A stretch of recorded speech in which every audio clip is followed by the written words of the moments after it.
Hello साथियों, welcome to six empire UGC NET. मैं अली एक बार फिर से आप सभी का स्वागत करता हूं आपके अपने परिवार सिक्स एम्पायर यूजीसी नेट में। तो साथियों, कैसे हैं आप सभी? जल्दी से कमेंट करें। और साथियों, आज की जो क्लास हमारी होने वाली है वो सैंपलिंग के ऊपर है, जिसमें हम देखेंगे टाइप्स। कौन सा? Non probability sampling method. हमने पिछली क्लास में प्रोबेबिलिटी सैंपलिंग मेथड देखा था और पिछली क्लास में ही हमने सैंपल के बारे में जाना, जो सैंपल का बेसिक होता है कि सैंपल क्या होते हैं, कैसे हम सैंपल लेते हैं, किसको हम सैंपल कहते हैं, उस सभी के बारे में हमने जाना। फिर उसके बाद में हम टाइप्स जो देखने लगे थे। टाइप्स में हमने प्रोबेबिलिटी सैंपलिंग मेथड देखे, जिसमें हमने सिंपल रैंडमाइज सैंपलिंग मेथड देखा, जिसमें हमने दूसरा सिस्टमैटिक रैंडमाइज सैंपलिंग मेथड देखा, तीसरा हमने स्ट्रैटास सैंपलिंग मेथड देखा, और फिर चौथा हमने क्लस्टर सैंपलिंग मेथड देखा। चार मेथड हम देख चुके हैं पिछली क्लास में। आज की क्लास में हम देखेंगे नॉन प्रोबेबिलिटी सैंपलिंग मेथड। मतलब प्रोबेबिलिटी मतलब जिसमें किसी पॉपुलेशन का हर एक मेंबर अपने पास प्रोबेबिलिटी रखता हो सिलेक्ट होने की। ठीक है। और यहां नॉन प्रोबेबिलिटी में मतलब यहां जहां पॉपुलेशन क्या होती है, जहां पॉपुलेशन बहुत कम होती है, नॉट यूज रैंडमाइजेशन। ठीक है। जहां पॉपुलेशन बहुत छोटी होती है, पहले हम देख रहे थे जहां पॉपुलेशन बहुत बड़ी थी, ठीक है, वहां पॉपुलेशन का हर एक भाग या हर एक मेंबर अपने पास एक प्रोबेबिलिटी रखता है सैंपल को सेलेक्ट होने के लिए, सैंपल में सेलेक्ट होने के लिए, चुने जाने के लिए। और ये वहां हम रैंडमाइज सैंपल करते थे, रैंडमाइज करते थे, पहले मिक्स करते थे। यहां हम रैंडमाइज नहीं करते हैं। ठीक है।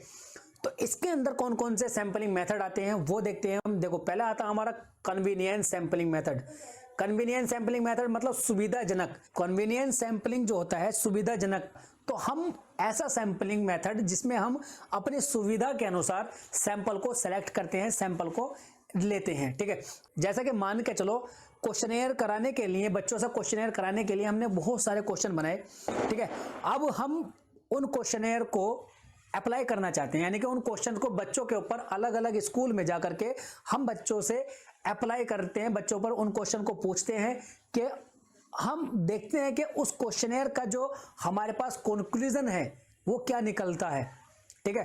अब हमने हाइपोथेसिस भी बना लिया, सब कुछ कर लिए। हम उन क्वेश्चन को अप्लाई करने के लिए स्कूल में जाते हैं, यानी कि तुमको मिलता है कि तुम अलग अलग स्कूलों में जाओ और क्वेश्चनेयर कराओ, लेकिन तुमने अपने सुविधाजनक सुविधा के अनुसार अपने घर के पास में या मोहल्ले के पास में जो भी कोई स्कूल होगा, ठीक है, वो स्कूल तुमने चुना और उस स्कूल के प्रिंसिपल से तुम्हारी बात भी अच्छी है, तो उस स्कूल को तुमने चुन लिया है कि बात कर लेंगे प्रिंसिपल साहब से, वो जानते भी हैं। तो वहां बात करने के अनुसार एक उसी के अनुसार हम एक रिसर्च का जो हमारा पेपर है, जो रिजल्ट है, उसको हम लिख लेंगे और आगे सबमिट कर देंगे।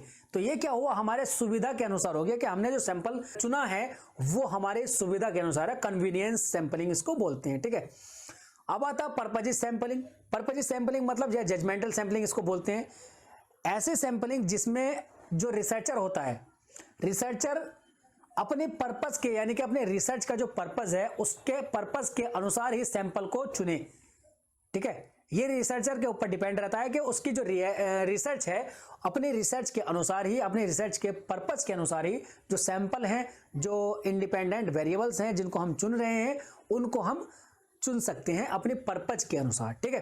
फिर आता है स्नोबॉल। अब स्नोबॉल क्या होता है? स्नोबॉल सैंपलिंग, देखो कभी स्नोबॉल देखिए तुमने, जो बर्फ की बड़ी बड़ी बॉल होती हैं वो देखिए।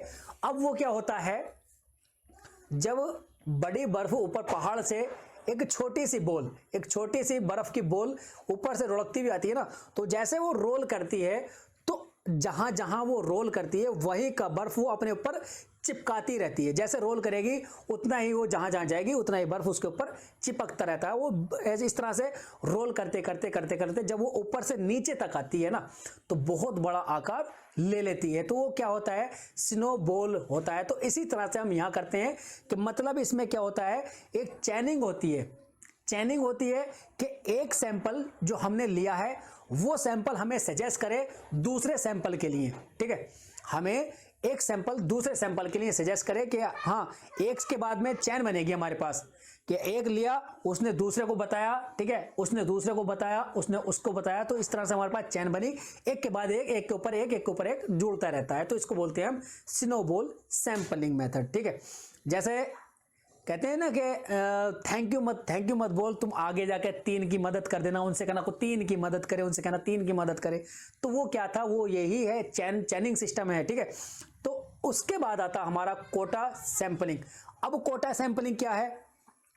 कोटा सैंपलिंग है कोई कंडीशन लगाकर सैंपल लेना। कोटा सैंपलिंग क्या है? देखो कोटा सैंपलिंग क्या, कोटा सैंपलिंग में मतलब सैंपल लेने के लिए हमें एक कंडीशन लगा देनी है कि हमारे पास ये है, एक कंडीशन लगानी है, कंडीशन के अनुसार ही हमें सैंपल लेना है, ठीक है। जैसे कि हमें रिसर्च करनी है पीपल्स पर, ठीक है, लेकिन हमने कंडीशन लगा दी है कि हमको जो सैंपल चाहिए, जो हमें पार्टिसिपेंट चाहिए, वो सिर्फ शादीशुदा लोग चाहिए।